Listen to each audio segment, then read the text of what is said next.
Good morning, good afternoon, good evening, everyone, wherever you are. I would like to thank Dr. Cumelo for the invitation to participate in this webinar on the role of corticosteroids in ARDS.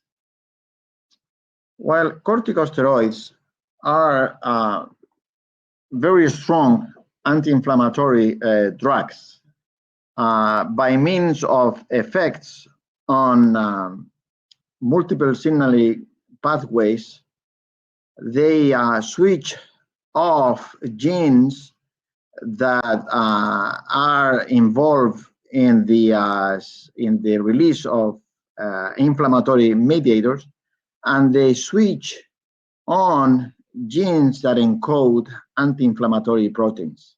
By the way, this figure is from an editorial by Peter Suter in 2006. The editorial is to the ARDS NET trial. The first author was Steinberg. The trial was done in 180 patients with persistent ARDS, in which they tested the effects of corticosteroids administered beyond the 7 days of ARDS onset. You know that the study was negative, and the editorial I strongly recommend you to read. While the ARDS is not the only syndrome under the umbrella term, the rheumatologists, oncologists, immunologists, they know a lot about diseases that produce the same syndrome, a cytokine storm syndrome.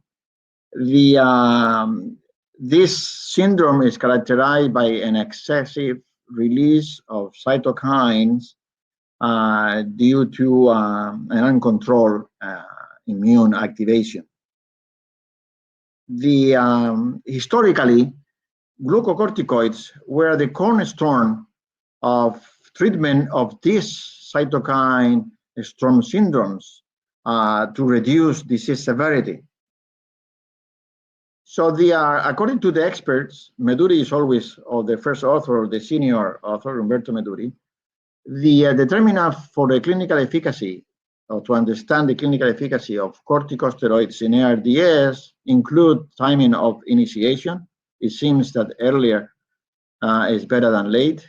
The dose, according to the expert, should be sufficient to achieve close to maximal saturation of the receptor.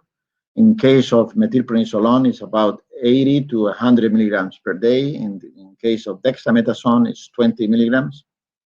The dose of administration, or the mode could be by bolus or continuous infusion.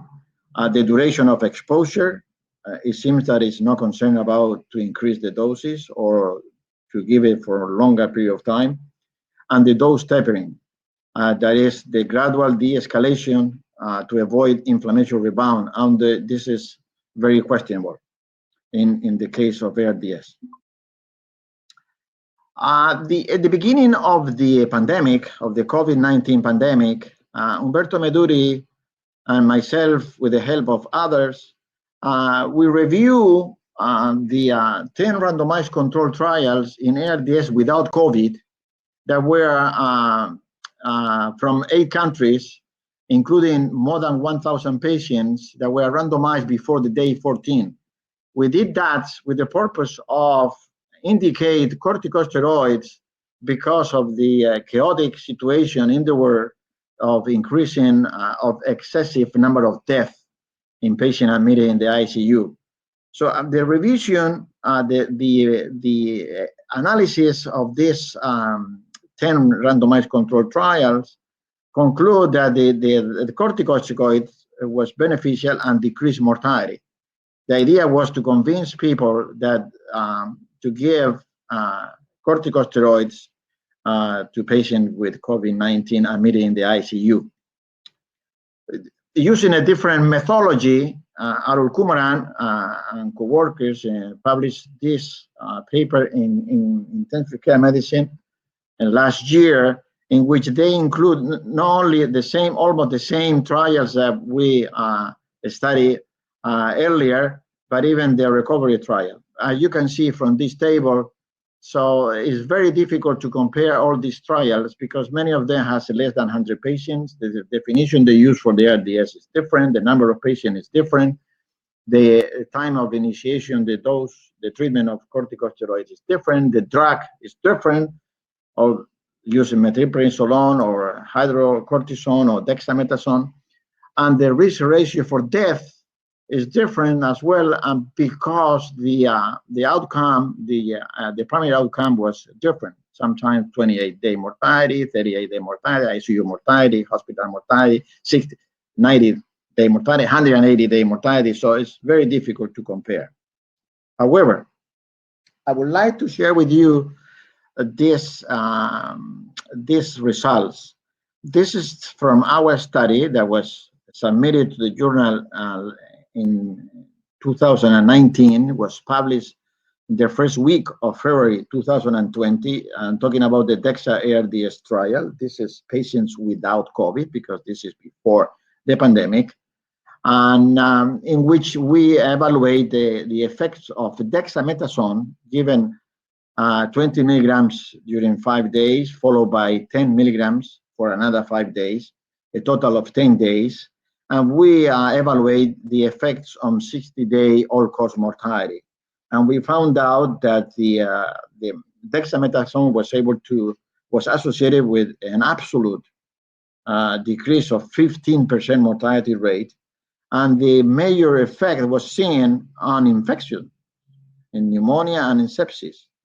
But I would like to call the attention to about pneumonia, because I have many questions about what kind of pneumonia, bacterial pneumonia. Well, no, we have 62 cases with viral pneumonia, in which you will see here, by surprise to us, that the effect of dexamethasone was much bigger, intense in viral pneumonia than in bacterial pneumonia. Of course, all the infections causes of ARDS, the dexamethasone decreased mortality, 60-day mortality, substantially. Well, our study, I think, was an inspiration for the British to design the recovery trial, that they start enrolling patients in the middle of March, and they ended at the end of June. This was 176 centers. This was an open label.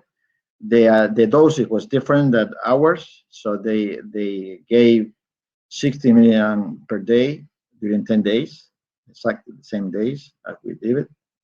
And only I would like to call the attention to the patient in the first row. This is, they found that those patients in which mechanical ventilation was used was around 1,000, more than 1,000 patients, was a 12% difference in mortality rate, 28-day mortality rate, all-cause mortality rate at 28 days, in favor of dexamethasone. So dexamethasone was able to decrease 28-day mortality by about 12%. So in this study as well, in the recovery trial, reported there was no mortality benefit in patients in which steroids was initiated in less than 7 days from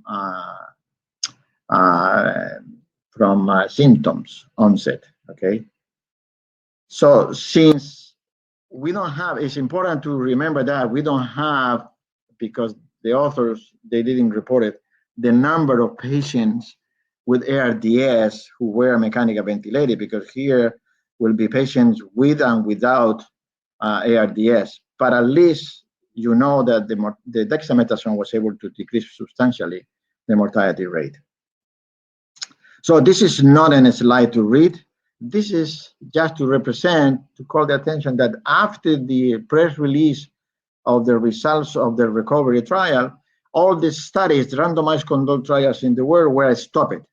We invite to all the principal investigators in those studies to do, because the studies were stopped, to do a meta-analysis, a prospective meta-analysis, because some of those trials were still going on, to do a meta-analysis to see the net effects, including patients in the recovery trial, the net effect of corticosteroids. And this is, we found, we received a favorable response, a positive response from 7 randomized controlled trials involving 1,700 patients for 12 countries. And you know, this was published on September the 2nd online in JAMA. It was led by, under the leadership of the World Health Organization, and led by Jonathan Stern and Janet Diaz from the World Health Organization. Jonathan Stern is from Bristol in the United Kingdom. And we analyze, you know, again, it's a different randomized controlled trial, different drugs. So not only dexamethasone, but hydrocortisone and methylprednisolone. And those partial results, because none of those trials were finished, they never finished, they had to stop it, to be stopped. The net effect is the corticosteroids are able to decrease the 28-day all-cause mortality. So based on those results on the recovery trial and based on the results of this prospective meta-analysis, the World Health Organization published guidelines on the same day, and that we published this meta-analysis. I was fortunate to be part of this REACT group that was, under the leadership of the World Health Organization. And they published the guideline with 2 recommendations. Recommendation 1 was, we recommend systemic corticosteroid rather than no corticosteroid for the treatment of patients with severe and critical COVID-19. And the recommendation number 2 was, we suggest not to use corticosteroids in the treatment of patients with non-severe COVID-19. However, still many clinical important questions remain. This is what I want to represent with this slide, because we have 3 glucocorticoids, but which one to choose? It seems that for the data that we have to now, dexamethasone merits priority. But again, all this has to be resolved and answered in appropriate randomized controlled trials. When? Are the ARDS onset or within 24 hours? It seems that the ARDS, and in the case of ARDS, the ARDS onset at the time of the ARDS is identified. If the patient is intubated, you should start corticosteroids. What dose? Low, medium, higher? Well, according to the experts, it seems to me that near corticosteroid receptor saturation merit attention. Don't forget that in the recovery trial, patients are receiving corticosteroids were a population very diverse. They include patients only requiring oxygen, and others requiring non-invasive ventilation, and then only a portion, 1,000 in total, require mechanical ventilation. For how long?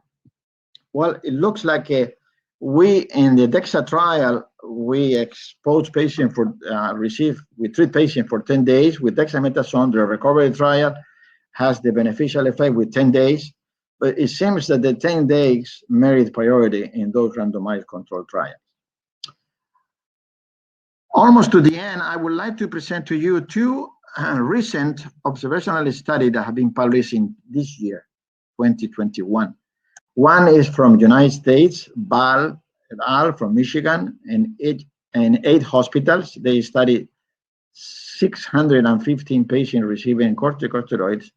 And if the patient is intubated, of course, mechanical ventilated, they saw already that the corticosteroids decrease mortality.